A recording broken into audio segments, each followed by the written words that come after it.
وأن أعضاء حوالك والجبار فوقك يعني بالقدرة لا بالمكان فالإبليس لعنة الله يدعوك إلى ترك الدين ونفسه تدعوك إلى المعصية والهوى يدعوك إلى الشهوة والدنيا تدعوك إلى الاختيارها على الآخرة وأعضاء تدعوك إلى الذنوب والجبار يدعوك إلى الجنة والمغفرة قال الله تعالى والله يدعو إلى الجنة والمغفرة فمن عجب الإبليس ذهب عنه الدين ومن عجب نفسه ذهب عنه الروح ومن عجب الهوى ذهب عنه العقل ومن عجب الدنيا ذهب عنه الآخرة ومن ذهب الأعضاء ذهبت عنه الجنة ومن عجب الله تعالى ذهبت عنه سيئات وأن رجم الخيرات. Bismillahirrahmanirrahim. Berkata Sayyidina Abu Bakar As-Siddiq radhiyallahu taala, Innal iblis qa'iman amamak. Iblis itu berdiri di hadapan kalian, kata Sayyidina Abu Bakar. Wa nafsu an yaminik. Nafsu itu ada di sebelah kanan kalian. Wal hawa an yasarik. Ya, dan keinginan yang tinggi ada di sebelah kiri kalian. Wa dunya an khalfa. Dan dunia ada di belakang kalian. Wal adha an hawalik. Dan anggota tubuh ada pula di hadapan kalian. Wa jabbar fawqa, yakni bil qudratillah bimakanak. Dan Allah Subhanahu wa taala ada di atas kalian. Ya.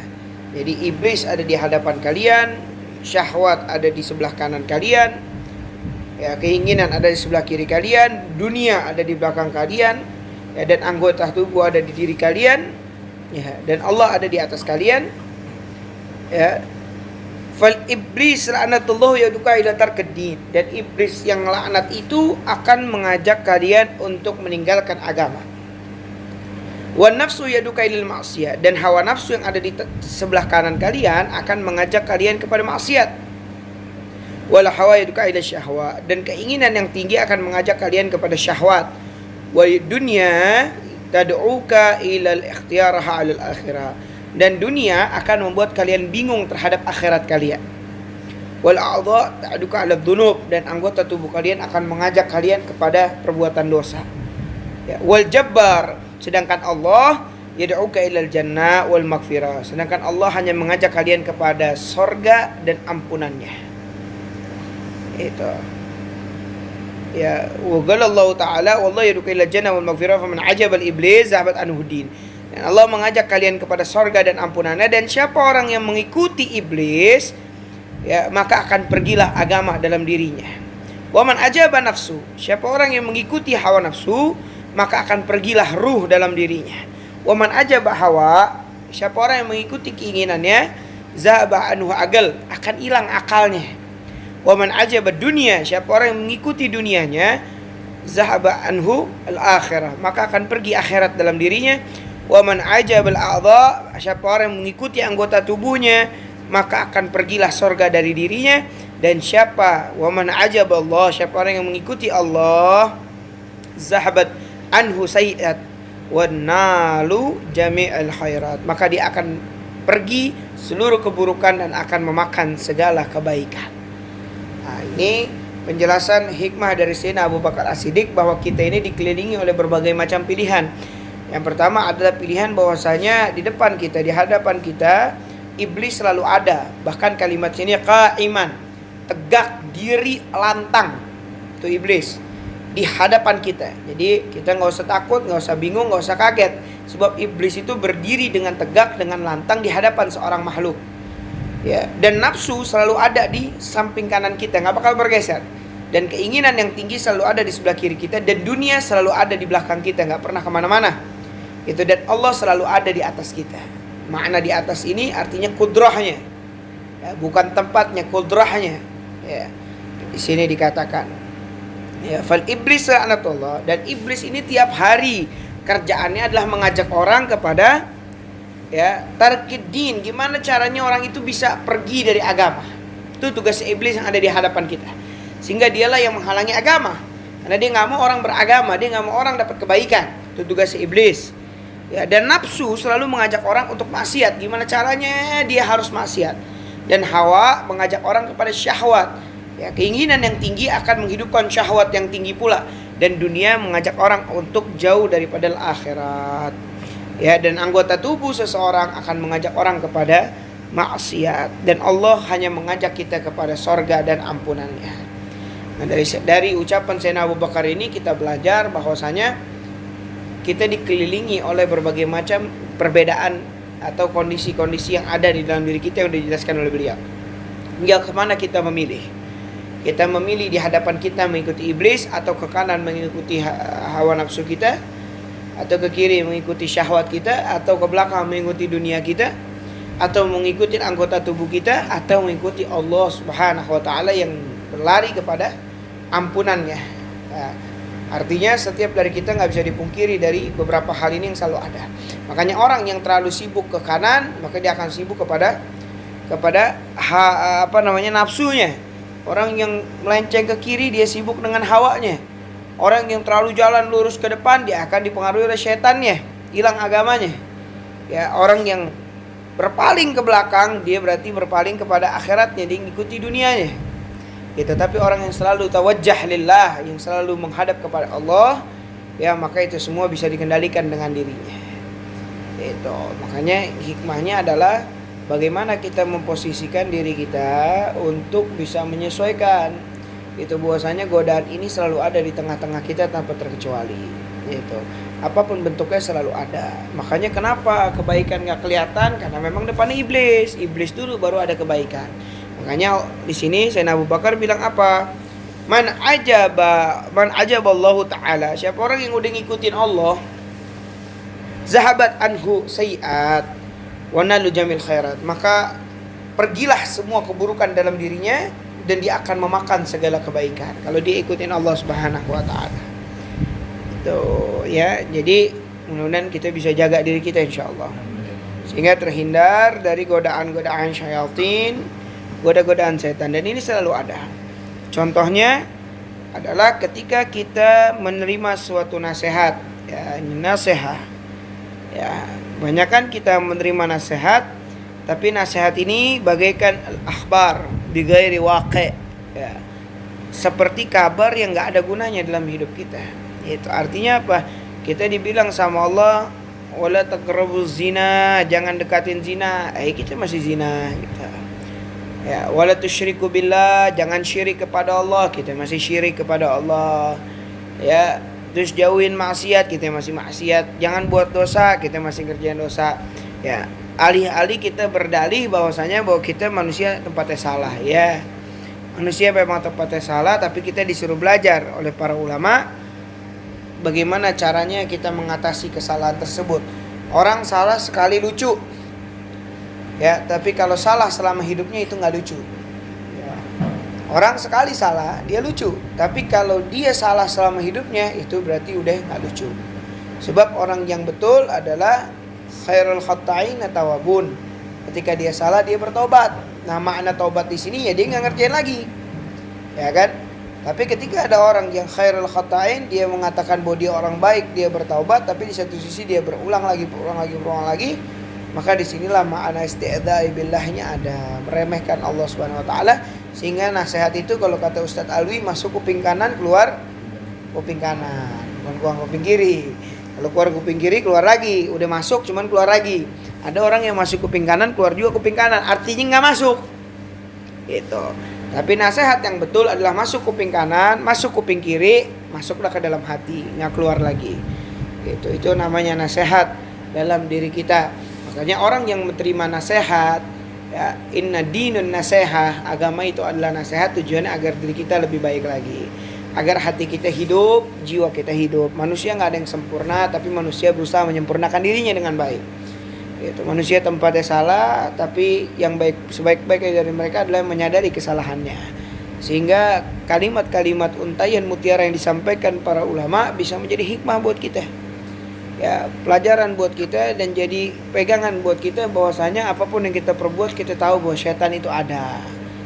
Ya, menghantui kita, menggoda kita, membisikkan kita dengan yang buruk. Nafsu itu ada, selalu menghantui kita. Dunia itu ada, memang selalu di tengah-tengah kita. Tugas kita adalah bagaimana mengatasi itu semua. Ya. Sehingga permasalahan dunia ini akan menjadi ringan di hadapan orang-orang yang menjaga dirinya dan mengetahui ilmunya. Itu makanya dulu ada seseorang yang menceritakan tentang keluh kesahnya di pesantren sama kiai. Lalu kiai ini ngajak dia ke kolam, terus dituangin garam di kolam tersebut. Terus ini santrinya disuruh minum. Gimana minum? Gitu. Asin nggak? Nggak kiai, gitu dia. Nah, hidup kita juga seperti itu. Ketika kita melapangkan kita punya dada, menguatkan kita punya iman, mau ada rasa yang asin sekalipun dalam hidup kita, bahkan pahit sekalipun dalam hidup kita, nggak akan merubah ya kondisi hati kita dan kondisi jiwa kita. Ya, seperti kolam yang besar, kolam yang segar, diisi air tanah lagi, nggak bakal berubah segernya, tetap aja seger. Sebab apa? Tanah itu cuman gumpalan kecil lah, nggak ada artinya buat orang yang hatinya lapang. Tapi kalau kita masukkan garam ke dalam satu inak, satu tempat yang kecil seperti gelas, maka kotornya cepat dan asinnya langsung. Karena memang wadahnya kecil, tempatnya kecil. Makanya disuruh, kata orang Jawa dulu bilang apa? Besar hati katanya. Itu disuruh besar hati sama hidup. Ya, jangan banyak ngegumpel, sebab hati yang besar, jiwa yang besar, maka bisa menjadi orang yang besar. Orang yang besar adalah orang yang berjiwa besar, berhati besar, ya, itu orang-orang yang besar. Tapi ketika dia berjiwa tidak lapang, berhati tidak lapang, hatinya sempit, jiwanya sempit, pikirannya sempit, maka apapun bisa menjadi salah di hadapannya. Kegelisahan selalu ada. Tadi Ana sampaikan sama santri juga, Ana sampaikan bahwa jangan sampai kita capek sama diri kita sendiri. Kita ini yang bikin diri kita capek, ada kita sendiri capek. Ya. Bukan keadaan. Kalau kita mengatakan keadaan ini membuat kita capek, ya, Ana pastikan tidak tepat, karena keadaannya begini. Mau gimana lagi, emang di keadaan gak bisa kita komplain. Sudah qadar Allah. Kita itu kadang capek terhadap diri kita sendiri itu. Nah, orang yang bodoh adalah orang yang capek sama dirinya sendiri. Kalau capek sama orang masih lucu, ini capek sama dirinya sendiri. Dia capek ya dengan kondisi dirinya. Sama, anak kasih contoh ketika kita masuk ke satu ruangan kotak terang, ada lampu, nggak ada barang, ente masuk ke dalam ruangan tersebut, nggak ada apa-apaan, dikunci pintunya, ente duduk di situ. 1 jam pertama ente akan biasa aja, ada AC, itu biasa aja. 1 jam kedua ente akan biasa aja. Masuk jam ketiga ente mulai jenuh. Jam keempat ente mulai gelisah. Jam kelima mulai kemana-mana pikiran. Sampai masuk 10 jam ente bisa nangis tuh di dalam kotak tersebut minta keluar. Kotaknya sama, tempatnya sama, posisinya sama, nggak ada orang. Tapi kenapa bisa yang kita masuk biasa aja berubah dengan masuk dalam keadaan nangis? Berarti siapa yang bikin kondisi tersebut? Diri kita sendiri. Bagaimana kita menyikapinya keadaan tersebut, menyikapi kondisi tersebut yang merubah sesuatu yang ada di hidup kita. Itu yang bisa merubah. Ada orang duduk 10 jam di satu tempat nggak berasa. Otot keluar nggak berasa, cepet banget. Ada orang 10 jam kayak 10 tahun gelisah. Siapa yang bikin gelisah? Dirinya. Dia capek, dia jenuh, dia gelisah, dia apa segala macam. Akhirnya dia yang bikin diri jadi nggak tenang. Dia yang bikin diri jadi gelisah. Dia yang bikin diri dia jadi tersiksa sendiri. Sampai akhirnya yang tadi masuk senyum berubah menjadi tangisan di dalam tersebut. Padahal tempatnya nggak berubah, kotaknya nggak berubah, posisinya nggak berubah. Tapi sikap dia bisa berubah. Jiwa dia bisa berubah, hati dia bisa berubah. Itu. Berarti kita salahin siapa? Diri kita, bukan orang. Nah, kadang kita menyalahkan orang. Gue nih begini karena dia begitu. Gue nih nangis karena dia bikin gue nangis. Gue sedih nih karena sebenarnya semuanya bisa kita kondisikan kalau kita bisa mengatur diri kita dengan baik. Ya, mengkontrol diri kita dengan baik. Itulah satu kondisi yang harus dimiliki setiap muslim. Dimanapun dia berada, dia harus bisa menjadi diri yang kalau kita bilang bahasa Arabnya disebutnya tatahawal bikulli akhwal. Berpindahlah di setiap kondisi. Fikulli makan, adaptasi ya bahasa. Jadi Fikulil maqal maqam wa fikulil maqam maqal. Ada mahfudhat. Setiap tempat ada pembicaraan dan setiap pembicaraan ada tempat. Kan begitu. Artinya apa? setiap kita hidup, kita menghadapi berbagai macam kondisi dan situasi, dan kita harus bisa menempatkan itu dengan baik. Gitu. Siapapun kondisinya, apapun kondisinya, kita nggak bisa merubah karakter kita, jiwa kita, raga kita. Tapi yang kita bisa rubah apa? Suasana hati kita. Gitu. Suasana hati kita. Yang bisa menghibur diri kita siapa? Cuman kita. Yang bisa bikin diri kita sakit siapa? Diri kita doang. Yang bisa bikin hati kita capek ya kita juga. Yang bisa bikin hati kita senang siapa? Ya kita juga. Kenapa kita sampai bayar orang miliaran buat menghibur kita? Padahal diri kita yang bisa menghibur diri kita sendiri. Itu yang sering terjadi. Ya, dan itu perumpamaan yang paling simpel. Ketika masuk satu ruangan, tapi kondisi hati bisa berubah. Dari masuk senang, bisa masuk dalam keadaan sedih. Kenapa? Buruknya kondisi diri kita dalam beradaptasi sama sesuatu. Nah, dan pengaruh terbesarnya adalah godaan. Godaan siapa? Nih, si laknatullah nih. Setan, hawa nafsu, dunia, pikiran, itu dia. Dia yang bisa menghancurkan segalanya. Ya, setan yang membisikkan. Mungkin orang yang ada di dalam situ, ya, ada kasih contoh, ente masuk kamar, ente tidur sendirian, bini lagi nggak ada. Ente masuk, namanya kamar ente tidur, ente enak kamar sendiri, ente nggak bisa tidur, ente begadang. Tiba-tiba pikiran ente, kayaknya ada suara nih, kayaknya begini nih. Berubah nggak hati ente? Wah, jadi takut, jadi was-was. Padahal tuh tempat begitu, tuh kamar begitu, tuh keadaan tetap begitu. Tapi pikiran kita yang menghantui diri kita sendiri. Ya. Kenapa? Karena kita mutaba'atul syaitan. Kita ngikutin setan. Setan cuma bilang ada gue, kita ikutin. Oh iya bener ada dia nih. Jadi was-was, jadi takut, jadi khawatir, jadi gelisah, jadi nggak bisa tidur, jadi uring-uringan. Akhirnya apa? Capek, mata berat, sakit. Siapa yang bikin? Orang. Nah lu sendiri yang di kamar kok. Masa mau nyalain orang? Begitu. Tuh. Iya. Tuh. Ilmu tuh. Ya kan? Jadi jangan biasakan kita menyalahkan lingkungan atau menyalahkan kondisi situasi. Kita introspeksi lagi diri kita. Ya tapi Beb, ini istri saya, nggak ada urusan. Istri ente. Istri ente mau teriak-teriakan maki-maki, nganjing-nganjingin ente lagi. Kalau hati ente girang sih nggak bakal ente pusing. Malah ente balas dengan ketawa dan kegembiraan. Jadi balik lagi diri kita, bukan orang.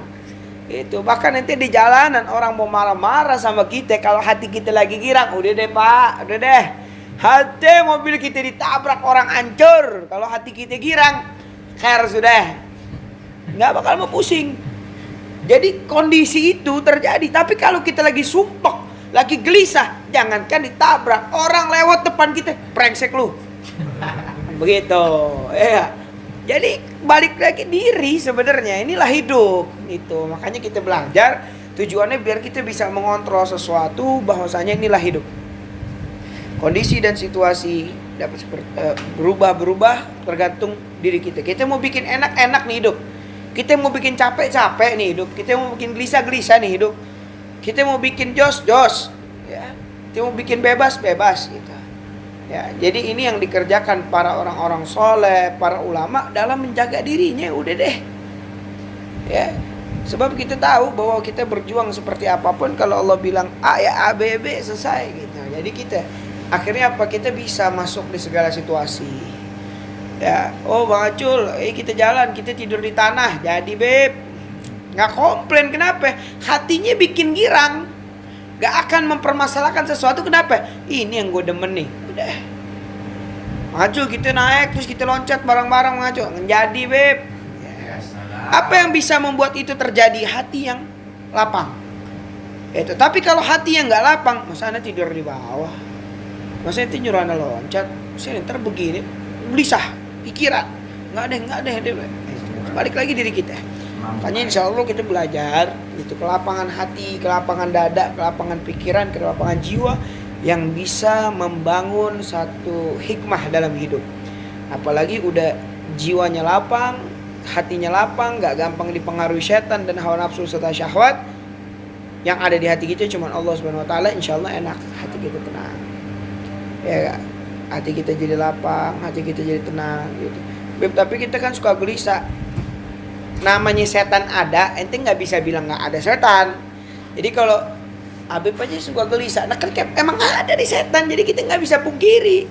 Gitu. Cuman ada kalanya kita dipengaruhi oleh setan dan kita bisa mengembalikan pengaruh itu untuk pergi cepet namanya. Makanya kan kata Imam Ghazali dalam kitabnya, orang yang menjaga dirinya, setan nggak bahaya buat dia, dosa nggak bahaya buat dia, sebab apa? Cepet sadarnya, cepet baliknya, tidak akan berlarut-larut gitu. Begitu dia melakukan satu perbuatan dosa, buru tak tobat minta ampun, balik lagi, cepet baliknya gitu, karena dia bisa menjaga kelapangan hati.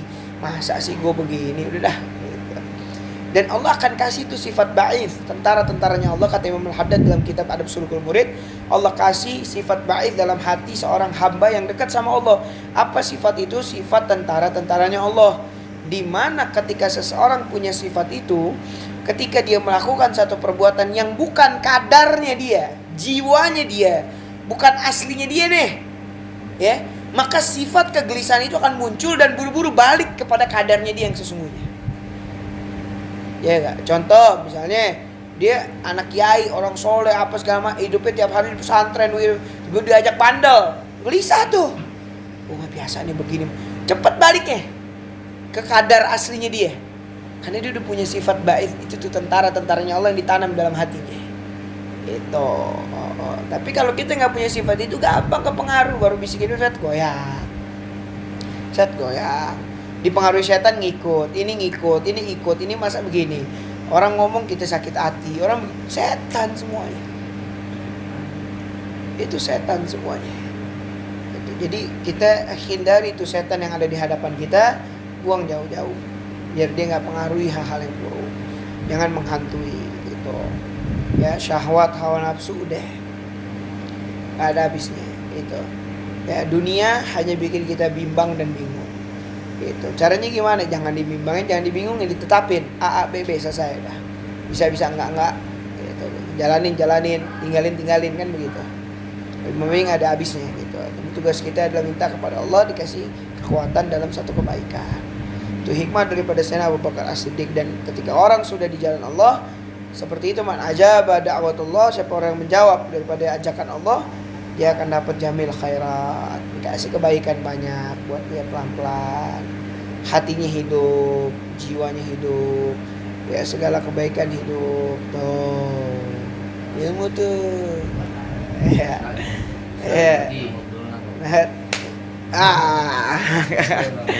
Kresek dong. Begitu. Jadi inilah hidup. Ya. Luar biasa. Ya. Jadi kenapa Anda bahas seperti ini? Ini yang sering. Karena Anda belajar bahwa kita ini hidup menghadapi berbagai macam karakter orang, sikap, tingkah laku, perbuatan. Itu dua pilihan. Iman kalau nggak kita digoda setan, kalau nggak ada yang setan gitu. Ya nggak? Tinggal pilih. Itu. Kalau kita yang digoda setan, kita akan terbawa gitu, atau dia yang setan gitu. Kalau dia yang setan, ya kita paham dong. Kalau kita berurusan sama setan, ya kita mesti hati-hati. Kan urusan sama setan, kan urusan sama manusia gitu. Jadi kurang lebih maknanya dari apa yang dimaksud Sayyidina Abu Bakar adalah, intinya ini godaan luar biasa dalam hidup selalu ada. Tinggal lapangkan jiwa kita, hati kita, sehingga hati kita tenang. Ya, ente mau ngaji aja. Tapi. Nah, tapi itu adalah ucapan yang dicintai oleh syaitan. Tapi. Karena tapi itu bisa membatalkan kebaikan. Padahal cuma satu kalimat, tapi. Tapi itu bisa menghancurkan seseorang. Karena tapi itu alasan yang dibalut dengan apapun. Nah, udah. Ente mau ngaji. Aneh nggak mau ngaji, selesai. Itu nggak usah pakai. Aneh nih sebenarnya mau ngaji. Tapi cuma yanfa, percuma, ente akal-akalan namanya Allah. Ahsan to the point. Ente ngaji, aneh nggak bisa, selesai. Ente ngaji, aneh nggak bisa. Itu nggak harus pakai tapi gitu kan. Kalau tapi nggak ada habisnya. Aneh sih niat. Itu cuman Allah belum takdirin. Nah lebih capek lagi sudah nanti ngomong takdir. Allah takdirin ente jauh. Pusing kalau digituin kan. Allah belum takdirin. Memang takdir Allah ente jauh dari Allah. Nangis ntar digituin. Paham memang jelek. Begitu. Ini singkat aja kita bel barokah kitab. Ambil hikmah, mudah-mudahan jadi nasihat bersama biar kita bisa lebih berhati-hati dalam bersikap, berjiwa besar. Intinya hati sih. Kalau hati kita kotor sih insya Allah banyak godaan ya. Karena kita tahu lah ketika hati kita bersih insya Allah cepat kebaikan dapat dari Allah Subhanahu Wa Taala. Ketika jiwa kita berkah, jiwa kita dicintai Allah insya Allah banyak lah. Tuntunannya bandalnya kita aja, ibaratnya rusaknya kita aja masih diselamatin dengan caranya Allah. Entah dibikin apa banyak gitu. Yang penting kekhawatiran itu kita mintanya biar dijauhin dari segala godaan setan, was-was, kekhawatiran yang tinggi, kekhawatiran yang besar. Ya makanya mudah-mudahan kita jadi orang yang punya utang aja kita nggak pikirin, saking tenangnya kita punya hati. Ya kan? Itu ya kita mintanya sama Allah aja biar dikasih berkah dunia akhirat. Ya kan? Biar dikasih jalannya. Oh nggak dikasih, ya udah mau ngomong apa ente? Ikhtiar udah jalan udah. Oh nggak dikasih, udah tapi husnuzon tinggi. Kalau nggak sekarang ya besok lusa gitu. Gitu. Tapi tuh setan nggak usah dipakai kalimat tapi. Tapi kan ini udah nggak usah tuh udah. Intinya apa? Oh bukan hari ini, ya udah berarti besok. Tapi ada udah minta beb nggak usah pakai tapi itu kalimat ancaman setan buat kita. Tapi ini udah ikhtiar nggak usah pakai tapi ntar hilang ikhtiar ente jadi nggak ada artinya. Tapi ini udah sedekah nggak usah ngomongin udah intinya dapat nggak hari ini nggak udah besok udah ikhtiar besok udah rezekinya Allah kasih nggak usah pakai tapian capek tuh gitu ini hikmah aja ente ambil mudah-mudahan ente bisa petik apa ini pembahasan aneh tentang jiwa. Tapi bukan soal jiwa. Ya salah. Itu biar kita paham nih karena anak ngelihat kondisi sekarang ini banyak orang-orang yang jiwanya itu kadang bingung dengan dirinya sendiri. Bingung dengan dirinya sendiri karena seakan-akan capeknya itu terhadap orang lain. Itu, gue capek nih sama hidup. Padahal kalau kita pahami yang bikin capek adalah kita. Mutlak tuh. Gitu. Kapan kita bisa capek? Gitu. Makanya aneh kalau ngelihat diri aneh capek. Gitu. Kita ngelihat diri kita capek. Kapan gue tidur ya? Tadi nih kita jalan baru tidur di kapal 2 jam. Tidur susah, besok udah jalan lagi subuh.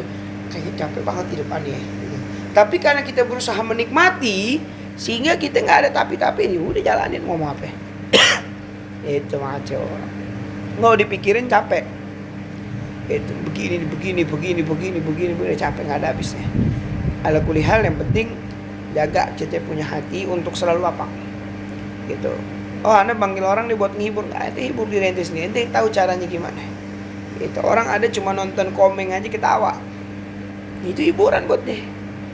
Ya, nonton komeng, nonton ini ketawa udah cukup. Hiburan buat dia. Gitu. Dan Allah suka sama orang-orang yang bisa menghibur dirinya sendiri, apalagi dia meminta sama Allah biar ya Rabb jadikan diriku ini terhibur karenamu ya Rabb. Wah nikmat tuh deh. Gitu. Allah uji dia, dijadiin bercandaan sama dia. Ya. Kenapa dia pengen Allah menghibur dia?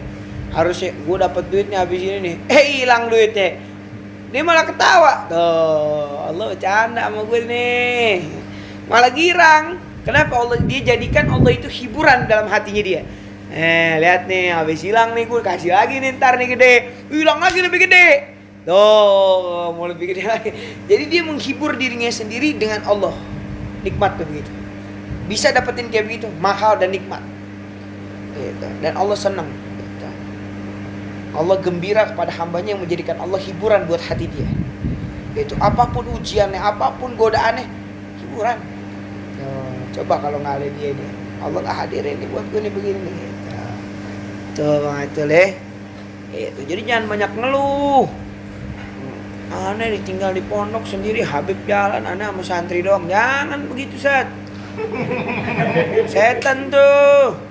Enggak, aneh sumpah setan. Setan nggak pengen ente sholat tepat waktu imamin santri. Setan maunya ente nggak sholat. Ya begitu. Itu udah hukum. Mana cuma kasih tahu aja, paham ya? Ya. Mudah-mudahan jadi hikmah, jadi singkat. Ini singkat aja tapi jadi manfaat. Ya kan, dan bisa jadi pelajaran buat kita lebih baik lagi, dan jangan sampai masuk kuping kanan keluar kuping kanan dah, tancep di hati paling dalam, tak ingetin omongan ana dah ya. Yang bisa ngatur diri ente sendiri, yang bisa bikin girang ente sendiri, dan tapi itu adalah penghalang segala hal atau segala sesuatu kalau menjadikan itu sebagai alasan. Wallahu a'lam bishawab. Subhanakallah wa bihamdika asyhadu an la ilaha illa anta astaghfiruka wa atubu ilaik. Walhamdulillahirabbil alamin. Itu Bang Acul, ambil faedah. Balikin baju gua. Halo.